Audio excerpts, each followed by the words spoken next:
Welcome to Life Biz and All That Jazz, the podcast where real talk meets transformation. Every week we dive into the deep, the raw, the unfiltered conversations from guests all over the world, or sometimes you'll be just with myself as a solo deep dive. We talk about mental health, we talk about trauma, addiction, sobriety, and really living a life and learning how to live a life that truly feels like yours. I'm your host, Jasmine Lisciotto, and if you're new here, welcome. Welcome to the family. Welcome to your transformation. If you've come back for more, thank you. Thank you for coming back. I really appreciate you and thank you for trusting in my vision. Today's episode is for anyone who's loved someone through addiction. For the mothers, for the fathers, for the friends, for the families, for the children.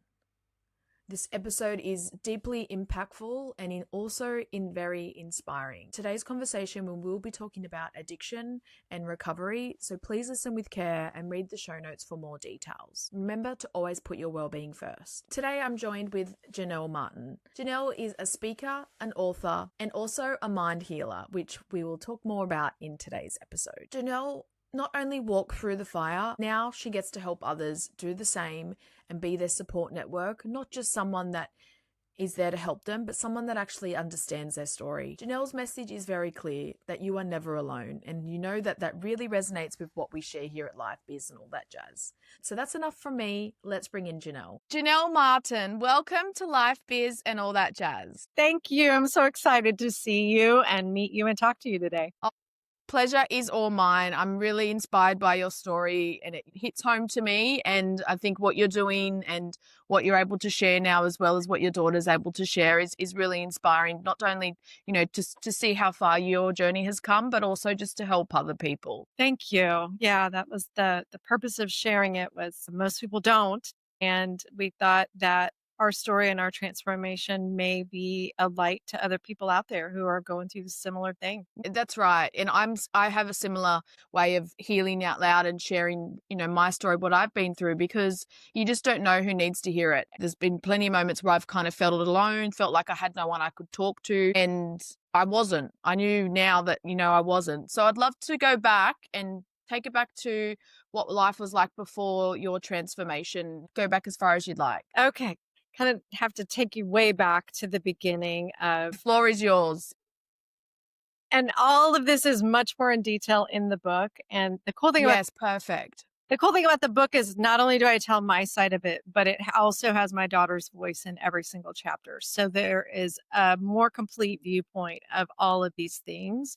You get to know what I was thinking and what I did and how I felt. And then also the same about her. And wow, about that is, we didn't see the situation the same in some ways, but certainly not in every way. And I felt like this was the book I really wanted to read when we were going through it, and I couldn't follow it. So it's my gift, my soul for others who may want the same thing. So our story is, starts when she was very young. She was 3. And she has an older brother, 2 years older than her. He was 5 when I divorced their father. The relationship had become abusive and toxic.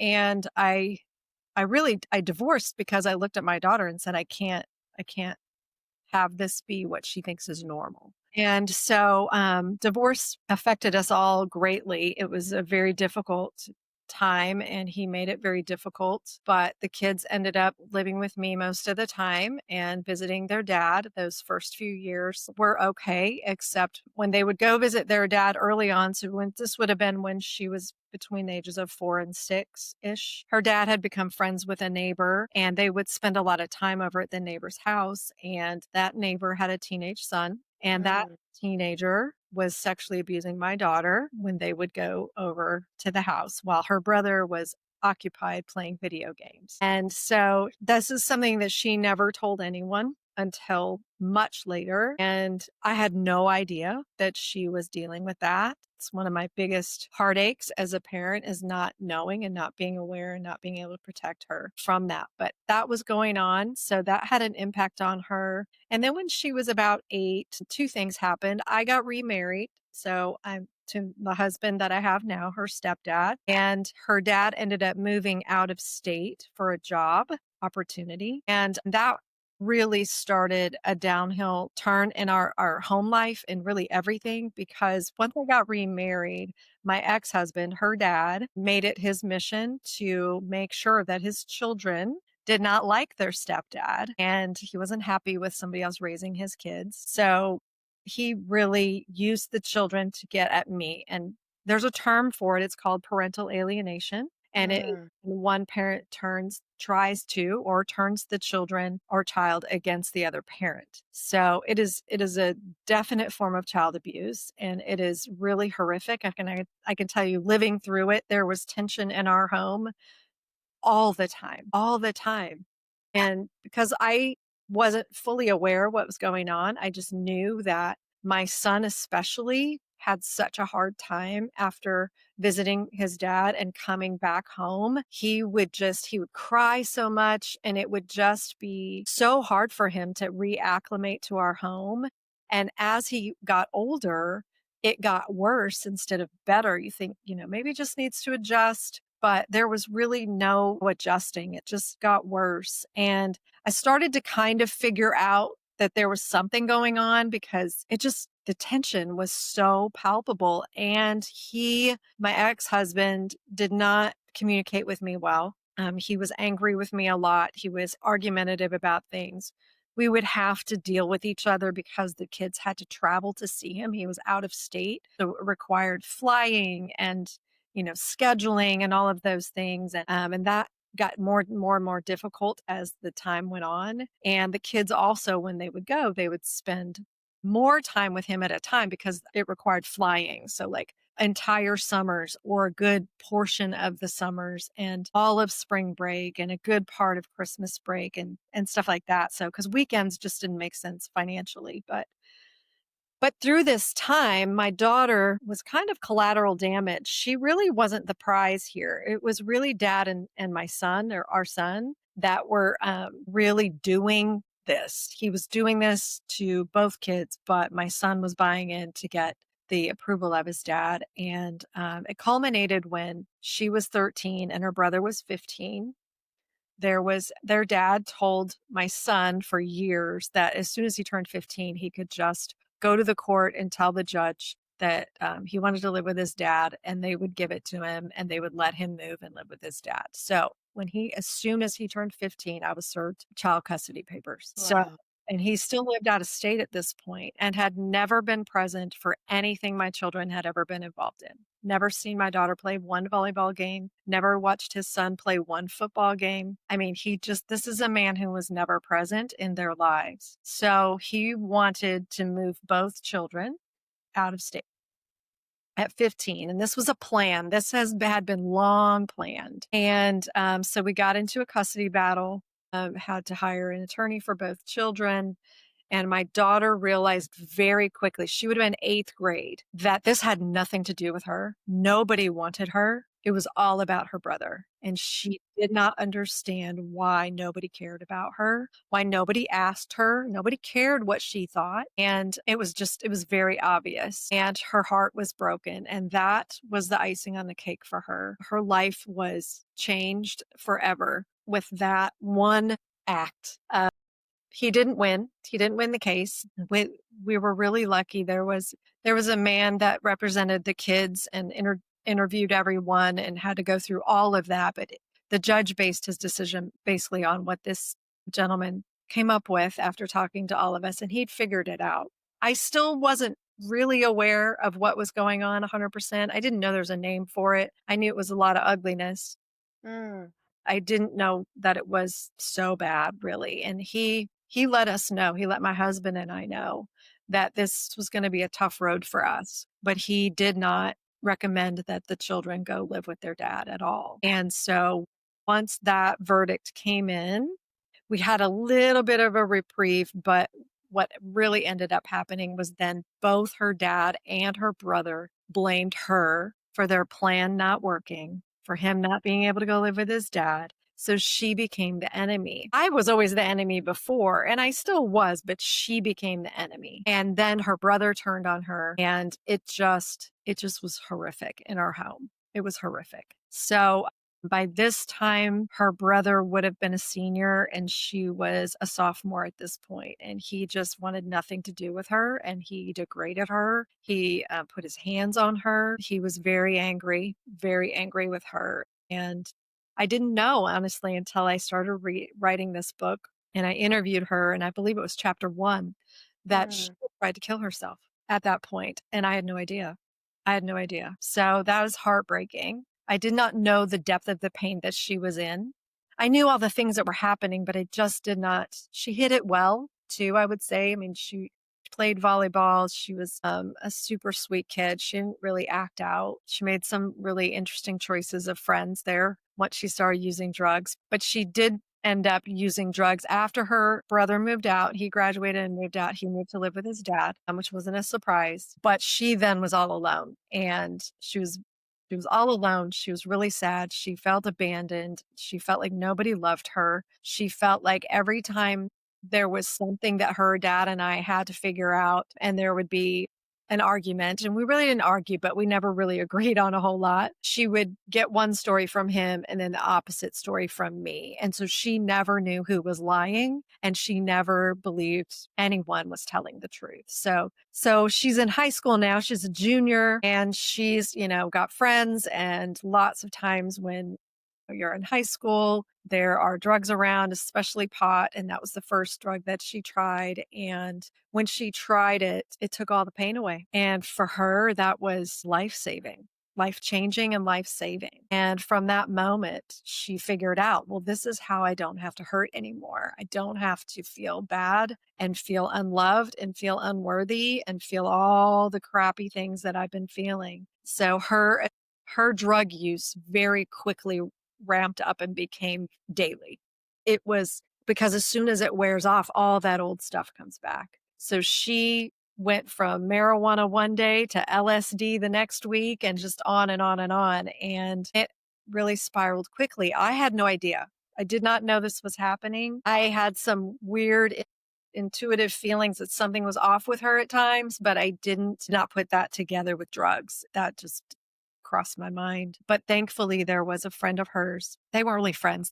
They knew each other for most of their lives, and they were in the same grade. And this girl contacted me through Facebook and to let me know that she had some concerns about my daughter's behavior and my daughter's drug use, and had been witnessing it spiraling.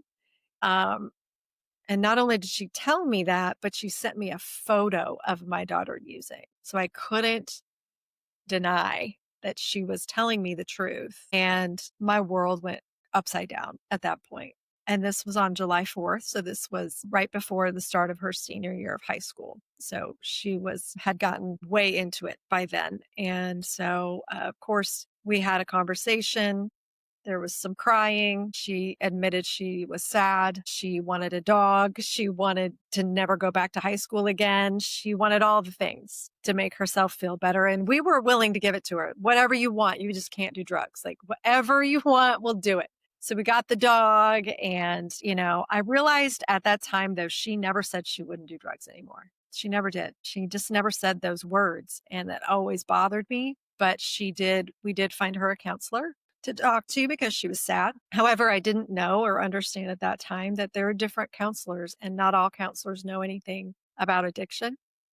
Yes. So the counselor that I found was not an addiction counselor. And from the very first session, she realized this woman had no idea what she was talking about, could not relate to her, and she could fool, which she did. So she went high to the other few sessions that she went to, and the lady didn't know.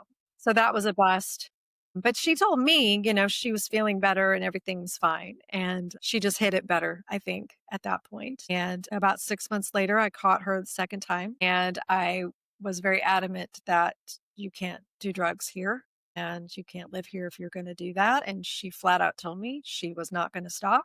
And so I sent her to live with her dad. And at that point, her brother had not spoken to me in probably a year and a half. So I really thought that I was sending my daughter to the same fate, that I had lost both of my children, but I didn't know what else to do with her. And I couldn't I couldn't follow her around and, try to prevent her from destroying herself. I had a job, I had a social life, I had a husband, I had things that were really important. And I just didn't have the energy to follow her around and try to see what I could do to prevent her from doing drugs. I didn't know how to do that. So I sent her to live with her dad. And while I felt like that was probably the worst part of my life, I think it turned out to be one of the best things I could have done because her relationship with her dad wasn't great. He had never really been a dad and because he'd not been around. And she thought she would go there and they would be roommates and he'd leave her alone and she could do whatever she wanted. And she thought it was the best thing ever. And so she went and things quickly spiraled out of control. I was told everything was great. So I thought everything was going really well. She got enrolled in school there. She was in her senior year. So it was, the second semester of her senior year. She should have graduated that May and hopefully, changed her life. But what was happening behind the scenes was not good. They were arguing. She wasn't listening to him. She was using. She knew how to find her crowd. They do. And that's what she did. And she did what she wanted and she didn't go to school. And by the time he figured out that she was not passing her classes by spring break and confronted her, kind of all hell broke loose, really. There was an incident where the police were called. There was a physical altercation between them. I mean, it was crisis time and she cut off all her hair. I mean, it went crazy. And how I was clued in was he called me crying after one of these big blow ups. And him crying to me was such a shock because I had been the enemy. And of course, I had messed her up. So he was fixing her. And here we were 3 months later. And he's telling me, I can't do this anymore. I can't have her here. I'm afraid what she's going to say, that I'm doing to her, she's going to say that I'm doing something to her that I'm not because she did not want to live with him. She wanted to run away. She was out of control and she wanted to come home. And I said, you can't come here if you're using, I won't have it. And so I set to work finding a place for treatment, some help for her, even though I had no idea what I was looking for, and ended up finding a place in Phoenix, Arizona. They were living in Arizona at that time. So I'm in Texas. They were in Arizona. And this place was about 2.5 hours from where they were staying. So it really wasn't convenient for anyone, but they had an inpatient program and it was a program designed for teens, adolescents, and young adults. So in fact, they were the only treatment center that called me back. So that was a plus too. So anyway, she ended up starting treatment in March that year, and she did 6 weeks of inpatient. She did 8 weeks of outpatient and 6 months of aftercare. So she didn't graduate high school. She was, we're in the process of basically saving her life at that point. So after about 10 months of treatment, she came home to Texas. And I'll leave the story there because I'll go back and talk about me and how that manifested for me when she went to treatment. I never believed that she was really a drug addict. I really just thought it was only, experimental and I don't really know. I look back now and think none of what I thought really made sense. I think I just wanted it not to be as serious as it was. Um, and it took me a long time to realize how serious it was. But I knew she was in crisis and I knew we needed help. So getting her into a place that I was really hopeful and they promised me that they could, they would help her if she would stay. And she was willing because she wanted to get away from her dad. So we said yes to this treatment. But they also had a really great parent program. And I didn't understand anything about that at the time, but I am so grateful for the parent program. I was given phone numbers for some other parents who were in the program, and I got to talk to them about what they had experienced, and I really got to understand that they were really normal people just like me. Oh, they were great families that had troubled children just like mine, and they were beautiful. And one of the moms offered to phone me into the Thursday night parent meetings. So I got to participate in parent meetings, and that changed my life. While she was in treatment, I also was in treatment. I got a sponsor and I did the 12 steps in order to be able to communicate with her and talk to her about her recovery and what she was learning. And It was life-changing for our relationship because I got to go visit her.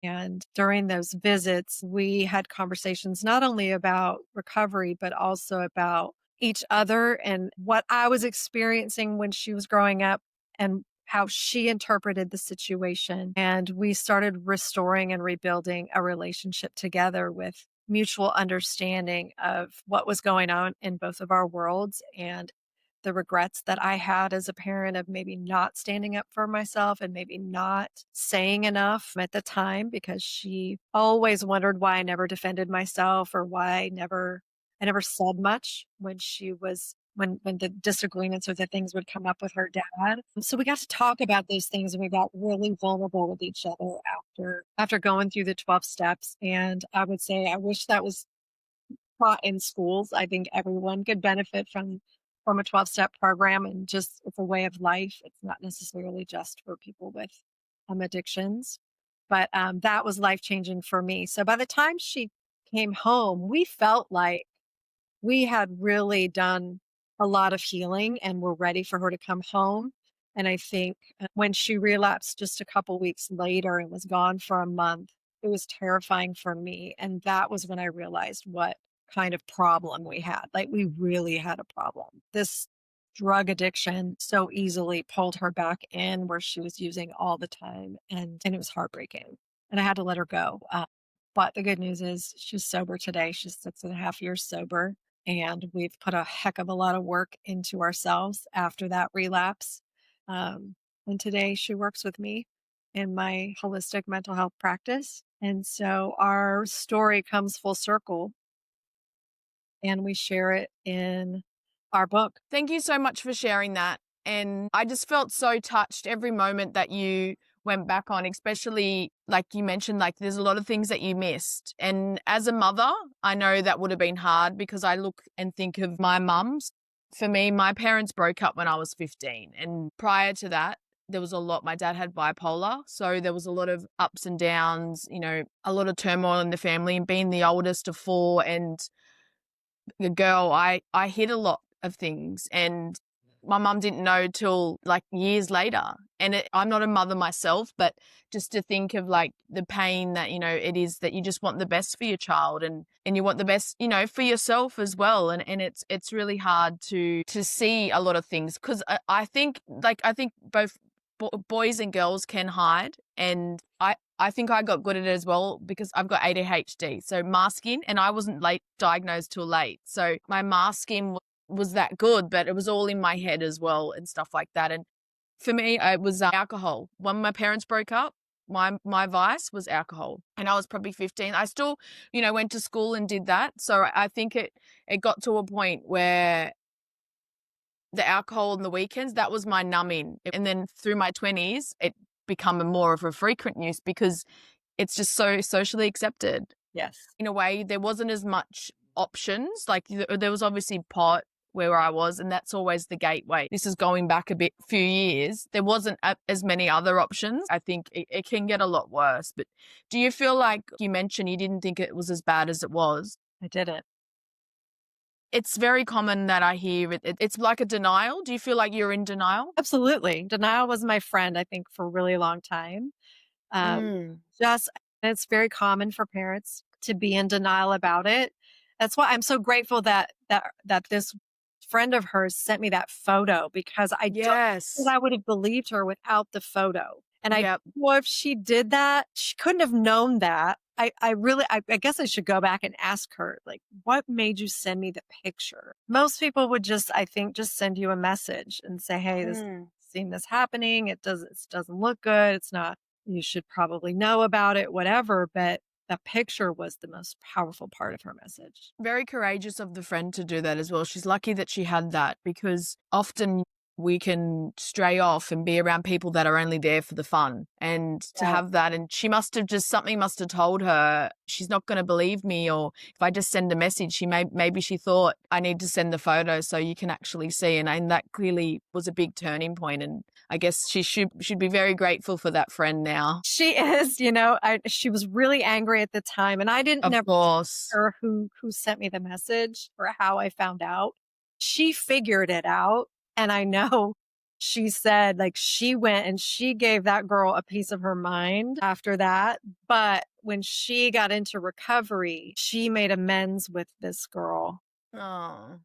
So she was very sorry with the way she treated her and very grateful that I think I credit her courage to send me that message as saving my daughter's life. Because my daughter at the Of time, and course. she says this in the book, her plan was to die by the time she was 18. Had we not gotten her help when we did, there's a very good chance she wouldn't be here today. I'm glad that she is, and I'm glad that she's got the help, and then you've been able to transform in your life as well and be there. Something that you mentioned about feeling like alone, and I think this is something now that I do. I'm actually studying neuroscience. It's an extension of what I'm doing with the podcast, and it's my passion. So I want to learn more how I can, really give back, and that's why I was so excited for our conversation today. I think it's hard because parents are still learning at the time, and I've gone back, and my dad's no longer with us. It's been 9 years now, but I forgive everything that happened when I was young because he was struggling with his mental health. And you got to think like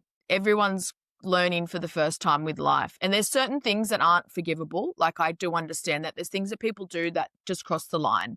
But then there's also my parents split up. Like that was something that had to happen. But it's like you don't see what the children are going through at a deeper level at that time because you're also going through it. You can try it and offer and do the support and do as much as you can, but it's like a lot hidden. So the aloneness is very common, I hear, with people that do end up having an addiction and they felt like there was nothing else. It's the numbing and the pain, especially at a young age. You don't understand what it's just that instant gratification. A mind that is so young and, so fragile and vulnerable, it's just the easiest thing. So yeah, that was very interesting that, it always stems from like feeling alone and the numbing. Yes, it does. We talk about drugs being the problem, but oftentimes they're the solution to the problem, Yes. the perceived solution at the time. And so Mm. there's usually some kind of trauma or abuse or some reason why that numbing is so desired by the person that's using drugs. Because really just don't believe anybody sets out to be a drug addict. Just don't. No. I'll never believe that. But for some people, that numbness is way more desirable than their everyday state because of what they may be carrying or what they may be dealing with. And it's not always easy to know where that threshold is with people, So I didn't know. I didn't know and never would have dreamed that she would be somebody in this position. Just never would have. So I needed somebody to tell me, and then I needed to do something quickly about it. But also I didn't tell anyone because I didn't feel like I had anyone to talk to. I didn't know anybody Mm. who had been through this or at least that was talking about it. So I was also really looking for help and support. But a lot of times as a parent, when you have a child that is not making great choices or doing things that, they shouldn't be doing or perceived as bad, it's a reflection of the parent. And so it's hard to talk to other people about that and not feel like they're thinking you're the worst person in the world. Like, how did you do this to your child?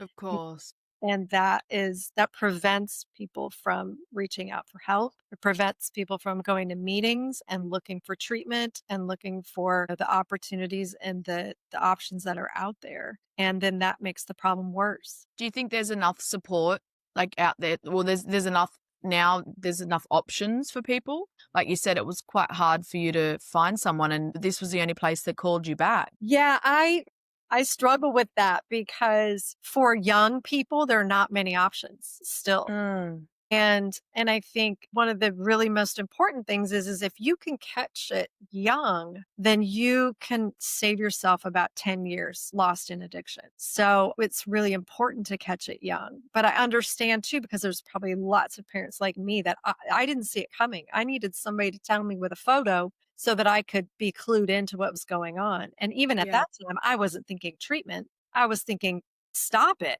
What are you doing? Don't just quit it. And, when there's a problem, that saying quit it doesn't work. So, but no, there's not enough options, but also there's such a stigma attached to it that even for families, Al-Anon and AA have been around for many, many years, and they are really great, but there's such a stigma attached that is really hard for people to walk in those rooms and walk into those meetings the first time. And even the second time and the third time, it is really difficult because there is such a feeling of shame when it comes to your own child having this problem. And we just don't want people to know. We don't want people to think that we did this to them or that, something we did caused this. And that is a misconception. It's not most of the time, unless the parent is using with the child, the parent didn't cause it. But that's not the mainstream thought. And so it keeps people quiet and it keeps people isolated and it keeps people in their addiction for way too long. Way longer than they need to be. Sometimes I just wish I could just put something out there and to remove all judgment and caring of what other people think, because it's taken me years to really just remove perceptions from other people and to know that this is my journey, everything that I've done. It's like not trying to be perfect. This is my perfect. If I'm trying to be perfect, I'm just comparing against somebody else. So I just wish there was something I could do. If I could ever have a superpower, that's what it's going to be. Just to remove all the judgment in the world and for people not to, well, if there's no judgment, then people aren't going to think that, they aren't going to care what other people think of them. At what point did you think, all right, I need to do something. I need to make change? What did you do before you're doing what you're doing now? What was your career like? Kind of was it a full circle, or I'd love to hear about that. Well, what I was doing before was I was running a couple of small businesses for a company. It was a family business, but they had two businesses. So I ran both of their businesses for them. So I was in an office and I mostly worked alone, and that's what I did. It was very 8 to 4 and go home and not think twice about my job. And so after this happened is when I completely changed course. And it was it was right after I sent Reagan to go live with her dad. I had already scheduled to go to a conference in Dallas, and I saw a presentation there about neurofeedback. And I'd never heard of neurofeedback, and I didn't know you could heal a brain. But this captivated me beyond belief. I'd never seen anything like it, and I thought it was the coolest thing. And I decided that's what I was going to do. And I went home from that conference. Now, I was in grief at that point because Reagan had been gone maybe 2 or 3 weeks. And I told my husband, though, I said, I know what my next career is going to be. I'm going to be a brain healer. And of course, he looked at me like I had 3 heads, like, okay, whatever. That's cool. He didn't even ask me any questions about it. He was just kind of like, yeah, okay. So I set out to do that. And I could have been trained. This was traditional neurofeedback. So I could have been trained. I had the credentials to do it because I had gone years ago. My initial degree, college degree, was pre-med. So I had the science degree that they required. And then I had gone back and got my accounting degree, which put me in running businesses and doing accounting. But up to this point, that's what I had done. And then I was about to go get trained. And that's when the bottom fell out of everything, when I needed to find treatment for my daughter because we were in severe crisis. And honestly, through that, I forgot all about it. I never thought about it again. And because now my life was about learning about what drug addiction is, what recovery is, how to save her life, and then how to not only talk to her, but rebuild some kind of relationship with her because everything was broken at that point. So that was my job, even though I kept my job. But so I worked on that. And then when she got sober the second time after her relapse, we had set to work here finding recovery here because she had moved away from Arizona where that was where all her sober friends were. And all of her support system was there. So we needed to find support here. And we did that. And in that, within a few months, we were asked to speak at a community meeting, just tell our story a little bit because it was about addiction in the community and how to, make a difference. And so we'd done that. But there happened to be somebody there. It was a gentleman there that, interestingly enough, didn't live anywhere near the meeting and didn't work anywhere near the meeting. So I'm not really sure how he got there, but he came up to me after the meeting. His son had died of an overdose, and he had started a nonprofit to work with people in recovery. And he had found this really cool brain healing technology, and he was wanting to use this to help people in recovery stay sober. Like, we can heal their brain and we can help them not have anxiety and depression and all the reasons why people use, this could be really life changing. And I heard brain and I said, I want to do that. How do I do that? And he was actually looking for somebody, his first person, to train and work and do this for him.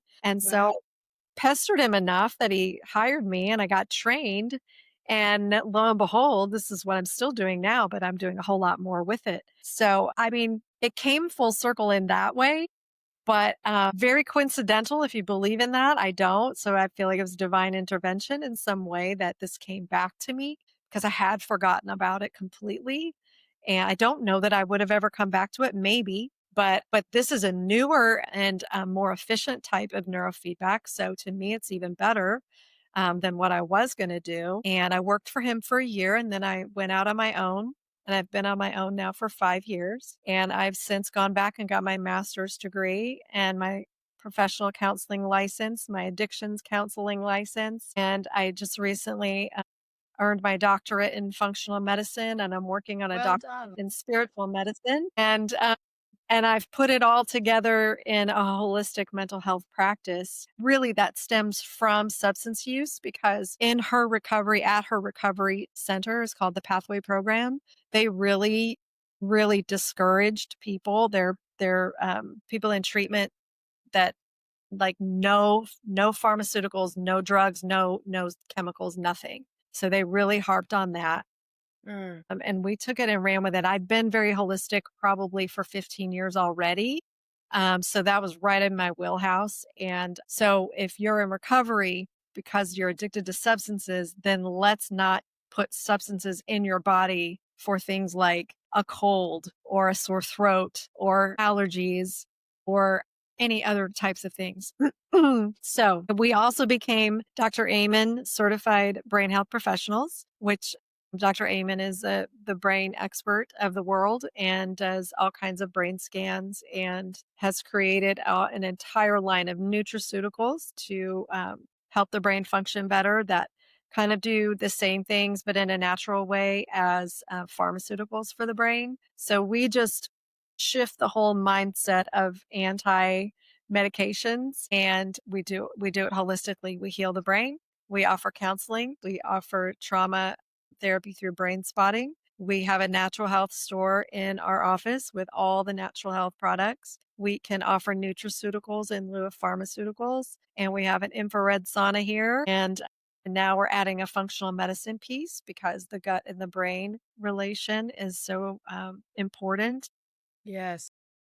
Hormones affect the brain, and there's so many foundational things that we can do with functional medicine to help the brain function better too. So this is where we're going, and we just keep evolving, but it's growing. Our practice is very busy, and Reagan joined me 3 years ago, and she brings with her a fresh, young set of ideas. Wow. And Yeah. love that. I love working with her, and we do make a really good partnership, and we have the same mindset. So it's been really cool. My entire life has changed. Just everything has changed, and I can't imagine doing anything but this. I love it so much. I can hear the passion behind it. It's so inspiring. You've been through it. You understand it. And there's so much purpose. And I love that purpose-driven life because, you get to do this every single day. What I wanted to ask about, so the method that you use, I wrote this down, microcurrent neurofeedback. Yes. This is the newer model. Is Yes. that right? What you've learned. Do you want to talk more about that for us that don't really understand it in depth? Yes, it is. It is so cool. It sounds a little scary because when you're talking about putting electrodes on a head, people kind of get a little weirded out by it. But these electrodes are super tiny. I mean, they like really tiny, and we only use 5. And most of the time, we don't even put them in where the hair is. It's going to be on the areas of the head where there's not hair. Not always, but most of the time. And it elicits a microcurrent of energy into the brain. So microcurrent is really, really tiny. So it's millions of times less energy than your cell phone. So you can't feel a thing. It is completely painless. It is safe for all ages. And we see children all the way up to elderly. I even have a dog as a client, so it can be used on animals too. It's super safe. It takes about, depending on the client and the number of conditions they're experiencing, how long they've been experiencing them and their age. It depends on how many sessions you'll need. But each session takes about maybe 45 seconds to 10 minutes. So it's not a super long, arduous process. It's really, really quick and painless. We like to say it's like a spa treatment for your brain. But what it essentially does is it helps your brain rebalance itself. So it's opening stuck pathways in the brain that are just cause your brain not to function as well. So that's how anxiety and headaches and depression and PTSD and chronic pain and just all kinds of things, attention issues, anything that the brain controls, we can help with pretty much. So we're treating the brain as a whole, and we're letting the brain do the rebalancing and opening up the stuck pathways and functioning like it's meant to function.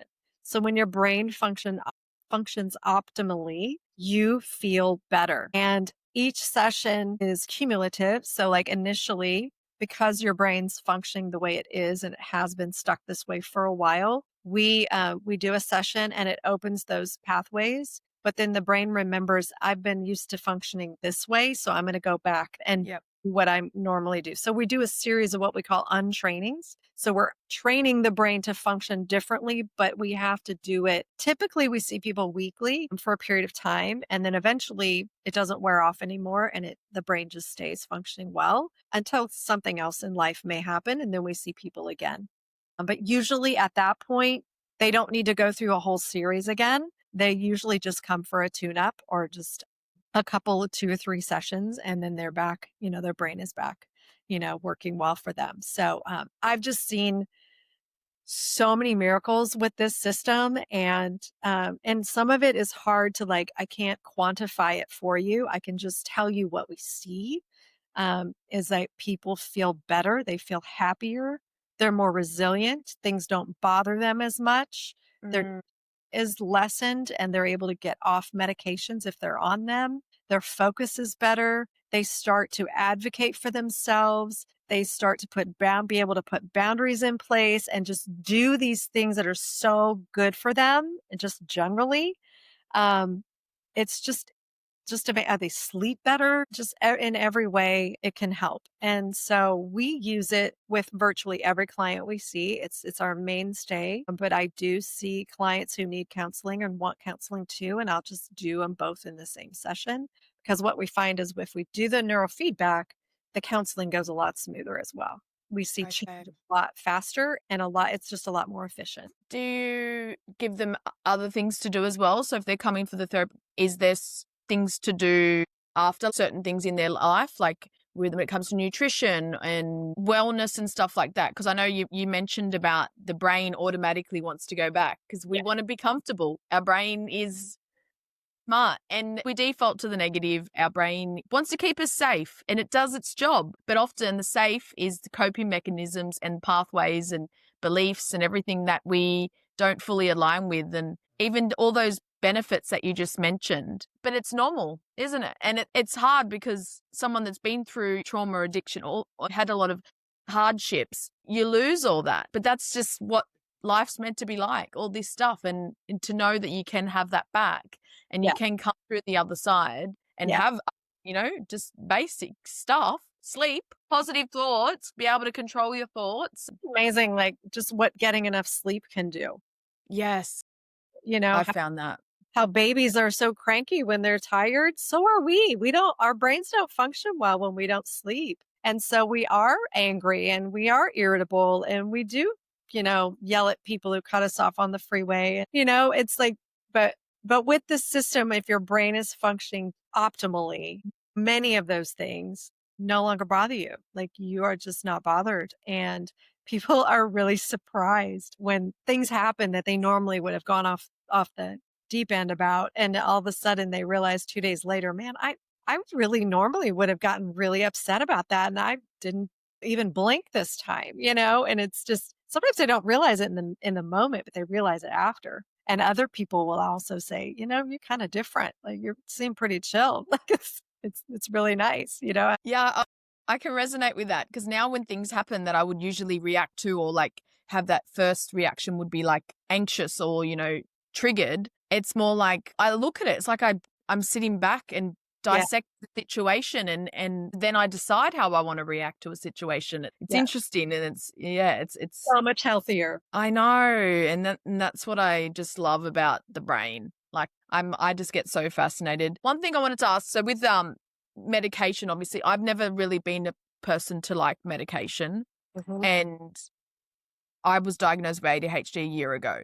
So for that, I've tried some medication, but it just doesn't sit well with me. So Yeah. do you work with anyone with like ADHD or any type of stuff like that? Yeah. Lots of people, lots of kids are dealing with ADD and ADHD, and I have theories as to why, but we have our system helps a lot with that. And for some people, that's all they need. And then for others, they need a little more help.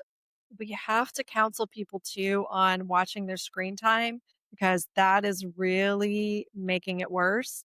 And also, like, get outside and get some sunlight and have some playtime if you're a kid or if you're an adult. Go outside and walk and or go to the gym and work out because that can really help your brain calm down and function better.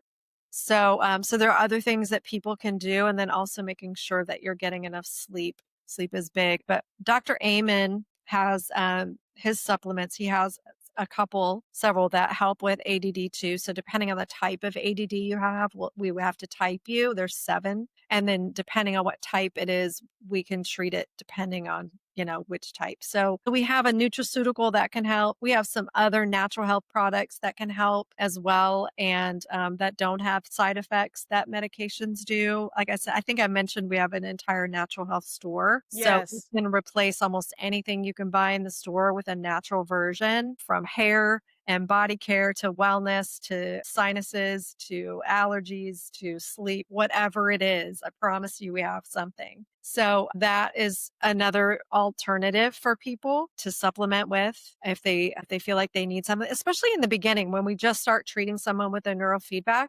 Sometimes, they just can't function and they can't wait for the change to last the whole week or 2 weeks or whatever. So they need a little help in the beginning, and we have those things to help them through that too. And then they either may want to take them longer term and it's safe to do that, or they may not need them anymore after we do enough of the neurofeedback. So we have a lot that we can throw at it. Wow, yeah, that's so interesting. Once they've finished the treatment, what's the process like after? They've just feel better and they can kind of continue on with that life and their consistency and They go back have that. and we get to say goodbye to them, although by then we know each other really well. And Yes. bad for us at the same time, but it's like, they know where we're at and they'll come back if they need to. It's super easy. And then we have people too who use it as self-care and continue to come, even though, their initial issues have been resolved. They just continue to come because they really don't want to go back to where they came from and they want to keep their brain functioning well. And it's kind of like getting a massage, but it only takes 10 minutes. So it's super easy to pop in and do a quick session and just keep your brain functioning well. I mean, I've been doing this for 6 years and I still treat myself. Now, I don't have to do it weekly, but I certainly know when I need a treatment because stress happens to everyone and cortisol is very detrimental to your body. And if you know your body, you know when you have high cortisol levels. So when I treat myself now, it's probably every other month or as needed. But when I know I need a treatment, if I have high cortisol, it'll manifest as like a ulcer in my mouth, or I'll get a patch of eczema somewhere on my body. And if I do a session, by the next day, they're gone. It flushes it out just immediately. So Wow. it's pretty amazing. Now, if I had chronic stress all the time, it would take more than one session to do that. Yeah, of course. So yeah. But you're keeping up with it, like you said. Keep up with it. So I just need one and then it takes care of it. What do your patients say without going too much? I know you have the confidential. A lot of our clients feel a change after the first session. And Yeah. one of the fun things that we hear is some people will say, I almost feel high, which is a good feeling. And it's not like a high that you get from drugs, but it feels that way to some people. I know when Reagan did it, she was my first client. I got to practice on her when I was just new at doing the neurofeedback. And she told me that after the first session, she said, I haven't felt this happy in a really long time. Oh, wow. So typically after a session, the first session, the effects are a little more dramatic than they are throughout the process. But Yes. we notice looking at people is they smile and they can't stop smiling. And I don't know that they know that they're doing that, but they're smiling and they're so much happier afterwards. They're also much more relaxed and calm. And usually you can see that on their face and they will tell you that. Man, I feel really chill. I have a current client that I get halfway through the session and he's already like, oh my gosh, I feel so much better. I feel so much more relaxed. So those are the biggies. It tends to have a calming effect on the brain overall. So that's a big one. And that's one that's easy to notice for a lot of people. So, and then the happiness. And then So we're just, lots of other things that come out, they figure out later as they go throughout their day, the next day or two. So, wow, it sounds so interesting. I want mhm. to look it up to see if they do it here. If not, I might start it. I can work with you. Do my Yes. thing because I want to do my PhD as well. My background's hotels and management, which is good. I love it. But then I transitioned. I've got a marketing business because I love being creative and doing Oh, all that fun stuff. That's yes. my work. But then this is like my passion. But I think you need to have something in your life that you're passionate about. I love to study. I just love the brain. I love when you said too, I'm going to heal the brain. Yes. He believes me. Yeah, you are. You're healing brains. And you don't realize it until you understand or you do the research or you speak to somebody or you see something online that things can change and our brain is so powerful. We make it usually in a negative way. Like we bring that anxiety, like the stress. You can be in a position and someone listening now is probably thinking, oh, how are you thinking the way that you think? Because you don't see the possibility and you just have to, try. And there's so many options out there and people that will support. And this is what I love about what you're doing is that it's not just your journey, but you get to make it into something great and you understand that. So when did it shift for you that you wanted to start sharing more? So obviously you transitioned with your career, you're doing that now, and then what made you think, okay, I want to write my book? So I'd love to chat more about the book and Yeah. what made you want to share more online? It came to me, it's been 5 years ago. So it was after she came out of her relapse and she got sober again and we found a support system.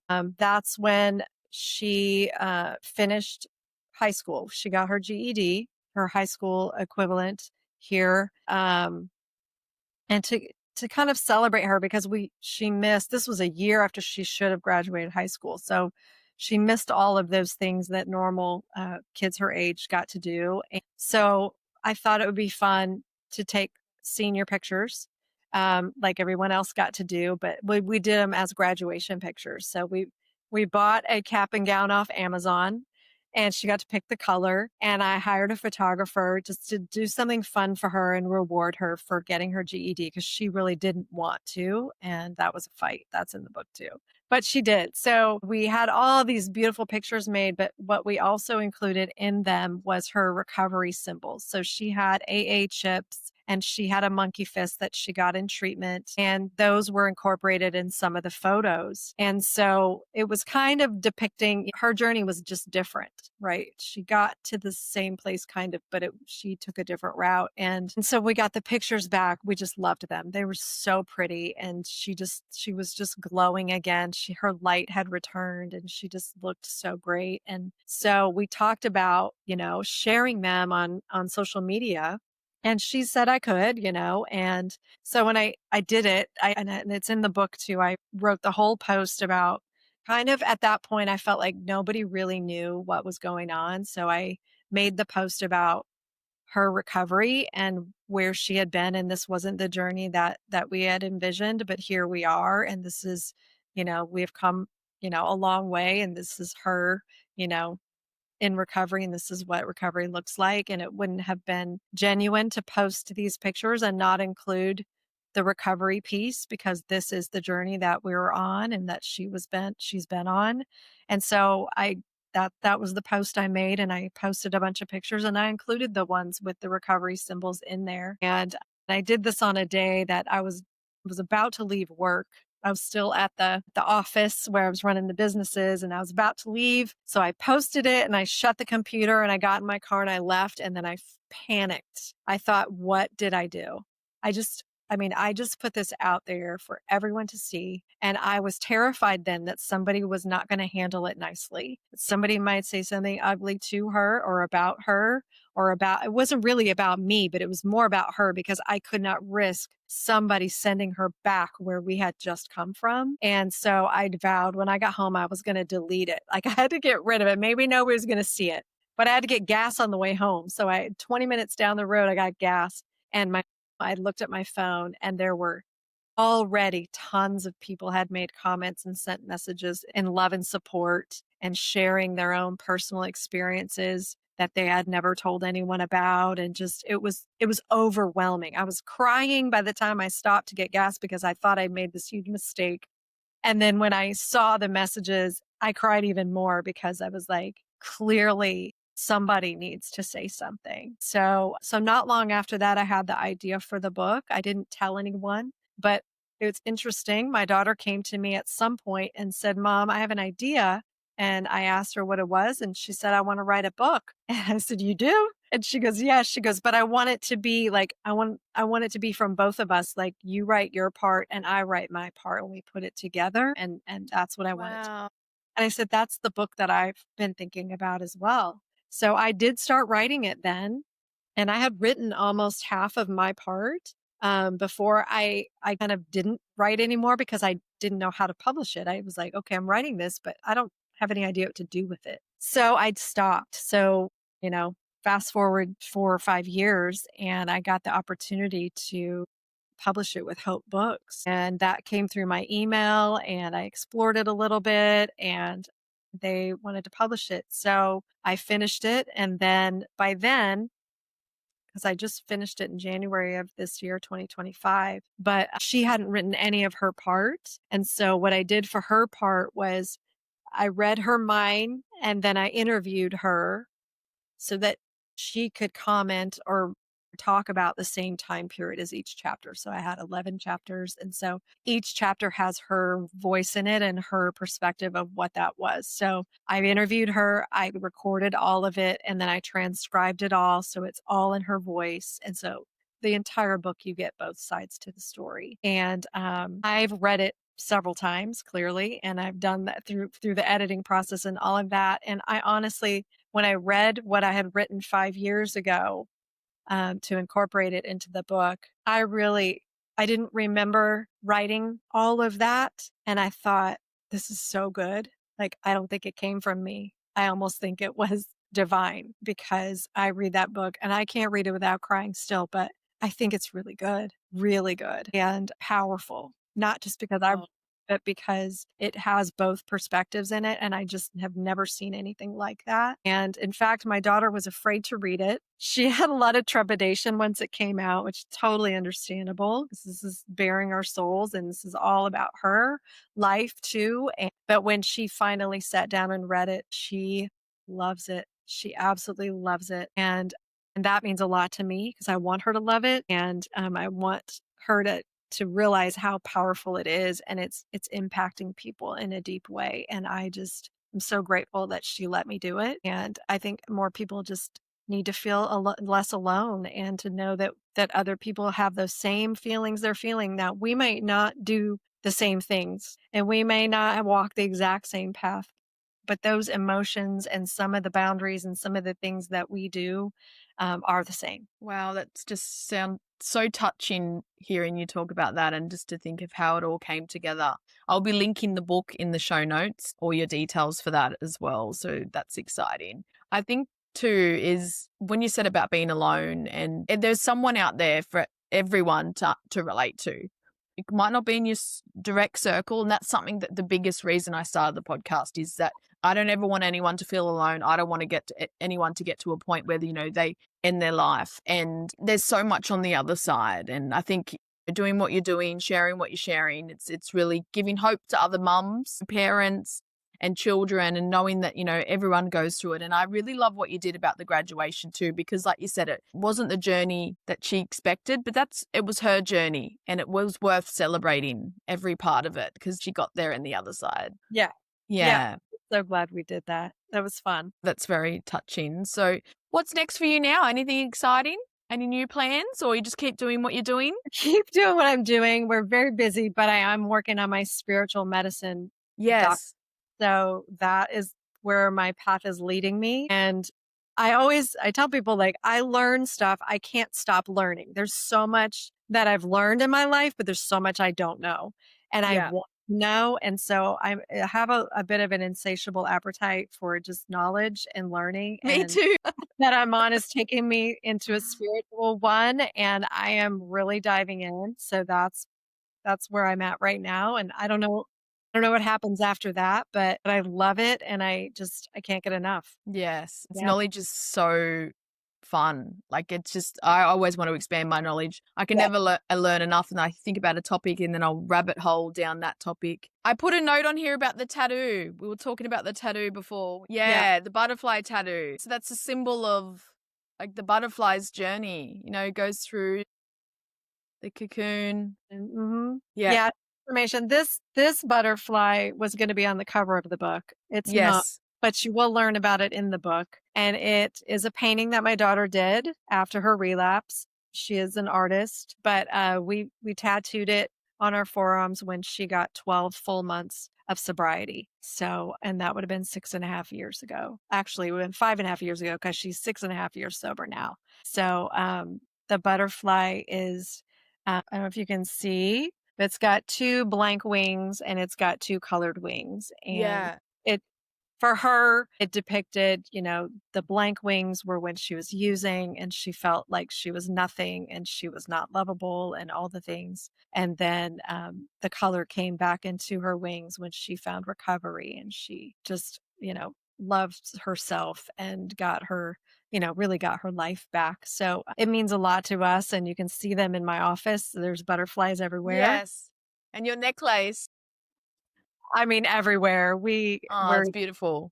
We believe in transformation. We've lived it. We know that it's possible and possible for everyone. And so we hope that our story is inspiring, and the butterfly to us is inspiring as well. What would you say to someone listening now, that it could be a parent or a child? I think more directly to parents, because you've explained a lot from your daughter's side, and like we said, there's a lot more in the book. And what would you say to them, whether they're at the start of the journey, just not knowing what to do? Oh my gosh, my biggest advice would be to go to a meeting and find your people, find a support group, do it sooner rather than later, because they are the light in the darkness, and they are going to take your hand and they're going to help you through the hard stuff, and they're going to be there for you on the other side too. I don't know how I would have gotten through this without the support of other parents. And if you go to a meeting and you don't find your people there, go to a different one. There are meetings everywhere, and your people are out there and they're waiting to help you. They want to help you. So that's my biggest piece of advice. Don't try to do it alone. Don't blame yourself. No. I think there's going to be people that do. And I guess the people that do, I feel like, are the ones that it's not their fault. Because if it's somebody's fault, for parents, it's neglect and, that caused a lot of the problems. I don't think they're going to blame themselves. No. I think it's the ones that innocent, that just tried to be the best. And I think that that's what being a parent is all about. We all do our best. And said earlier, we've never done this before. So we're all learning, and we never have bad intentions when we're raising our children. Sometimes we just don't have the best choices, and we have to do the best with what we've got. And I think as a parent, that's what we do. And hindsight's always 2020. We can always look back and go, man, I probably should have done that differently, but at the time we didn't have all of the information we have now. So beating ourselves up over making choices that maybe we see now would have been better doing something else, it serves really no purpose, because your heart was in the right place. You intended to do the right things. You really thought you were doing the right things. And that's what's really important. So you have to hold on to that as a parent, that you did the best you could, and you just didn't know everything that you know now. So now it's time to do something different if you can.